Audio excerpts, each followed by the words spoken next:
UP और उत्तराखंड की खबरों के लिए एबीपी गंगा को सब्सक्राइब करें और बेल आइकन दबाएं। एक वर्ग है मंत्री जी जो आपकी ओर बहुत अपेक्षा से देखता है। आप स्वयं बहुत पढ़े लिखे व्यक्ति हैं, बहुत शिक्षित व्यक्ति हैं और आपकी छवि भी बड़ी उदारवादी व्यक्ति की है। वो है शिक्षा मित्र का वर्ग। वो एक ऐसा सेगमेंट है जो आपकी ओर लगातार टकटकी लगाए देख रहा है कि आप शायद उनके लिए कुछ कहेंगे और उनको राहत मिलेगी इस दिवाली पर। उनके लिए क्या कहना चाहेंगे, क्या संदेश है आपका? देव जी, ये बड़ा संवेदनशील विषय है, इसलिए इस पर कुछ भी बोलने में बड़ी सावधानी बरतनी पड़ती है, क्योंकि कई बार क्या होता है कि कहिए कुछ और व्याख्या कुछ और हो जाती है। आप समझिए, इन शिक्षा मित्रों के साथ एक बड़ा मजाक पिछली समाजवादी पार्टी की सरकार ने किया था। 1,37,000 शिक्षा मित्र थे, जो निश्चित रूप से मैं खुले मंच पर स्वीकार करता हूं कि प्रदेश की शिक्षा व्यवस्था को उस समय संभालने में इन्होंने मदद की जब हमारे स्कूलों में स्थायी शिक्षक नहीं थे।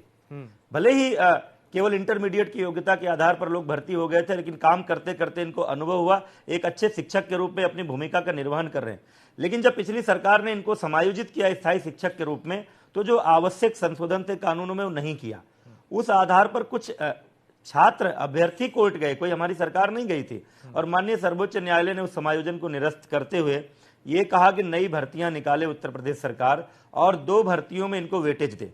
हमने वो बात मानी, हमने इनको वेटेज दिया, लेकिन जैसा माननीय न्यायालय ने ही कहा था कि शिक्षा की गुणवत्ता को बनाए रखने के लिए योग्यता प्रदायी परीक्षा को इनको उत्तीर्ण करना पड़ेगा, तो वो जो व्यवस्थाएं हैं वो हमको करनी पड़ रही हैं। लेकिन इसी बीच वापस जब लौटे थे ये स्थायी शिक्षक से, फिर शिक्षा मित्र के पद पर आए थे, तो 3,500 रुपया इनको वेतन मिल रहा था। लेकिन हमारी योगी सरकार को यह लगा कि ये वेतन अपर्याप्त है, मानदेय है, लेकिन वो भी अपर्याप्त है। वो बढ़ाकर हमारी सरकार ने 10,000 रुपया किया। अभी हमने जो सामूहिक जीवन बीमा की योजना अपने शिक्षकों के लिए शुरू की है, उसमें उसका लाभ शिक्षा मित्रों को भी देने की योजना बनाई है। हमारे शिक्षा मित्रों को आकस्मिक अवकाश 14 दिन का नहीं मिलता था, जो स्थायी शिक्षकों को मिलता है, वो हमने इनको भी दिया है। जो भी सुविधाएं तमाम हम अपने स्थायी शिक्षकों को देते हैं, वो हम शिक्षा मित्रों को भी दे रहे हैं। और इनके बारे में क्या हो सकता है, इसको लेकर हमारे माननीय उप मुख्यमंत्री डॉक्टर दिनेश शर्मा जी की अध्यक्षता में एक कमेटी बनी हुई है। मेरे मंत्री बनने से पहले से वो कमेटी बनी हुई है।